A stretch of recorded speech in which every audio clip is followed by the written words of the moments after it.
Salut à tous, c'est Miniblob et Hiro. Salut. Et aujourd'hui, c'est parti pour du Shootmania Storm. Ouais. Oh yeah. Alors, t'es à fond, t'es tout fou, t'es un grand malade mental. Non, alors je précise que le vrai pro, ça se voit, regarde, je m'éclate dès que j'arrive. Ah oui. Le vrai pro à Shootmania, c'est Paul. Et que là, il est en train de, Paul est en train de défendre nos couleurs fièrement. Ou se faire éclater.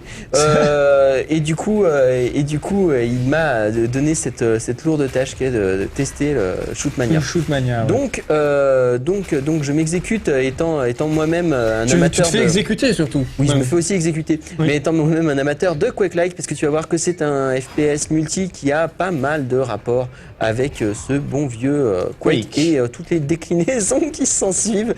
Non, mais là, je n'y arrive pas, c'est quand même fou. Attends. C'est pas grave, voilà. Tu sais, on a tous des moments. C'est pas moi qui vais te jeter la pierre. C'est Péricopette, sacre bleu. Ah oui, au moins. Qu'est-ce que c'est que ce Shootmania Storm? Déjà, il faut préciser que donc, ça fait partie du lot Mania Planet, un nom bien généreux pour une vacherie. Je vais finir par l'avoir, oui. Pour un projet qui n'est pas moins autant généreux. Il s'agit en réalité des petits gars de Nadeo. Qui ont fait Trackmania, notamment. Voilà, notamment. Et qui se sont dit, tiens, c'est marrant si on prenait un petit peu le côté super collaboratif et puis un petit peu communautaire de Trackmania et qu'on en faisait un FPS multi. Et bien voilà, c'est Shootmania. Et oui. C'est une forme de logique. Hein. Il y a une forme de logique. Alors là, en fait, on retrouve un jeu avec des règles toutes cons. C'est-à-dire que deux boutons, un pour tirer, l'autre pour sauter. Quand tu laisses appuyer celui pour sauter, eh bien, ma foi, tu joues n'importe comment. Non,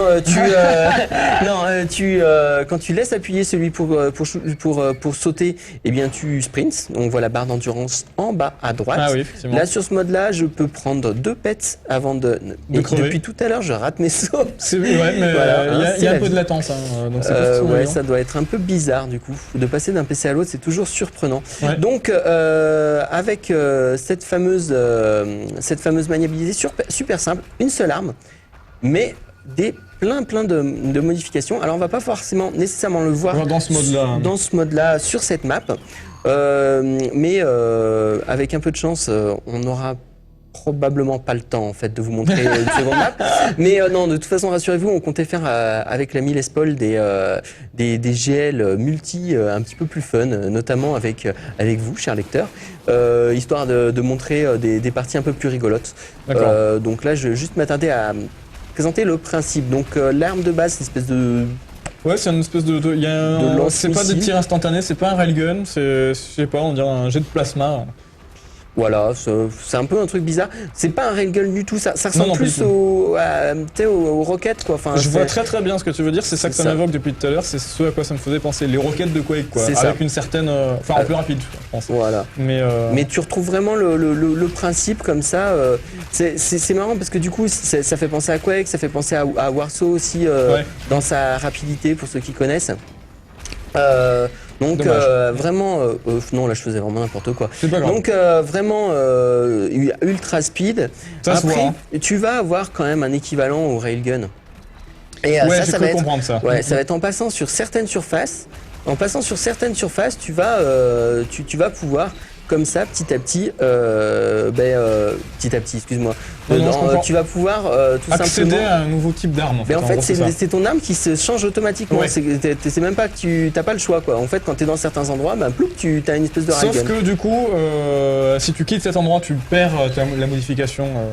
C'est ça, tu reviens avec ton arme de base. Ouais.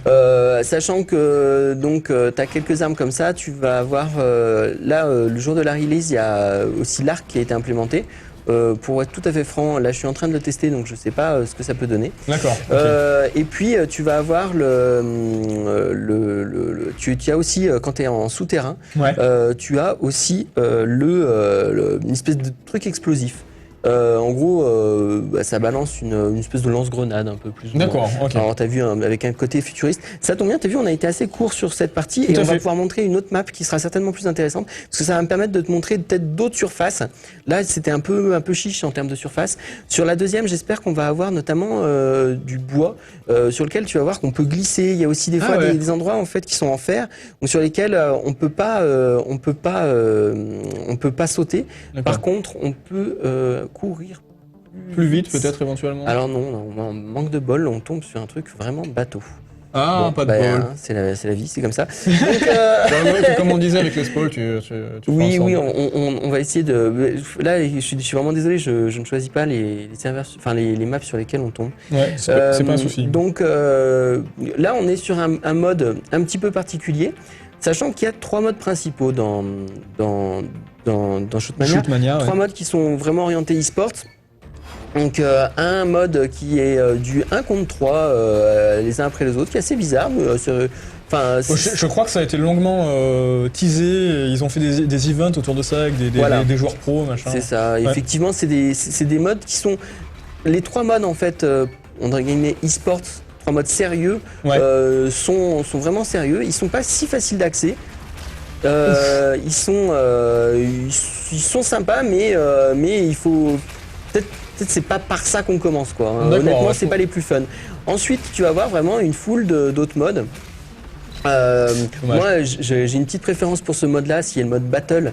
Enfin, peut-être juste pour préciser, donc les différents modes e-sports, il y a du 1 contre 1, il y a du 1 contre 3 et il y a aussi du 5 contre 5. D'accord. Et sinon, après, les différents modes sont un peu plus foufou, sans non plus être complètement délirant, ça reste du plus ou moins sérieux. Là, on se retrouve avec un mode dans lequel on doit attaquer et défendre à tour de rôle. Tu l'as vu depuis tout à l'heure. Oui, tout à fait. Donc à chaque fois, on a 15 secondes pour attaquer. Sachant que si on n'a pas attaqué dans les 15 secondes, du coup ça sera l'équipe adverse qui va devoir attaquer. Et le but étant de capturer les pylônes. Donc là, moi, je suis rouge, je dois capturer ces 2 pylônes qui sont là et là. Et là, je dois défendre parce qu'on s'est fait lamentablement ramasser. Pulvériser. Ouais. Bon, franchement, je vais être tout à fait honnête, je ne joue pas très bien d'habitude. Mais un tout petit peu mieux que ça, c'est pas bien dire. Ouais, bon, écoute, après, je sais ce que c'est, encore une fois. On va pas. Donc, moi, ça, c'est un mode que j'aime bien. Il y a d'autres modes comme ça qui sont un peu plus rigolos, je trouve. Il y a notamment le mode jailbreak. Alors là, ma prononciation d'anglais, je crois, vient de me faire vraiment honte. Jailbreak. Voilà. Donc, ce mode-là, ça c'est un pote. Oui, c'est ce que j'allais dire. Non, mais ça c'est un jeu. Ce jeu est un cauchemar pour daltonien. Donc effectivement, ce mode jailbreak est vraiment sympa parce que en fait, en gros, c'est de la balle aux prisonniers quoi. C'est vraiment ça. Bon, disons que effectivement, tu dois tirer sur tes ennemis, les foutre dans une espèce de prison et en fait, l'autre équipe doit prendre un pylône pour libérer ses potes. Donc tu dois toujours être en train soit de protéger ton propre pylône pour que les autres n'aillent pas libérer leurs potes, soit attaquer pour aller sauver tes petits camarades de jeu quoi. C'est tout à fait ça. Et franchement c'est plutôt sympa, ça marche assez bien. C'est sournois ça, en gros tu les attends à leur point de spawn quoi. Non, là c'est le point que je dois capturer. Ah oui, pardon. Je voulais faire mon Vislar. Moi c'est ce que j'aurais fait en tout cas. Il y a un mec à ta gauche, non? Je sais pas.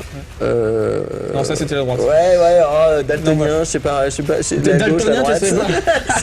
Tout ça c'est l'équipe bourrée quoi.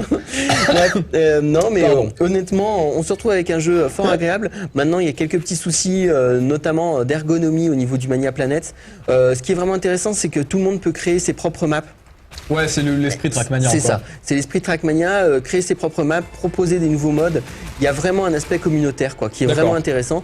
Et c'est en ce niveau-là que ça devient vraiment un truc sexy. Et c'est ce qu'il faut retenir de ce jeu, même si l'interface n'est pas forcément super accessible. Si il y a un éditeur de replay qui peut être sympa, mais qui est pas assez complet, enfin qui est pas assez accessible. mais qui voilà. Mais bon, les interfaces des fois sont un peu austères, un peu bizarres, mais bon. Après, je suppose que c'est un peu comme Trackmania, c'est un jeu qui sera amené à évoluer avec le temps.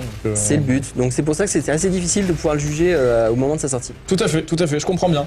Écoute Milliblob, déjà je te remercie pour cette présentation et puis on espère rapidement voir vos performances. Je suis en train de te mettre la pression. Ouais, voilà, avec Milliblob et donc Les Paul, ça reste des données et des lecteurs, donc on verra comment on va procéder pour ça. Mais bon. Je me ferai toujours autant étaler, mais ça sera par Les Paul. Mais non, mais arrête. Bon allez, merci beaucoup, à très bientôt. Salut, ciao.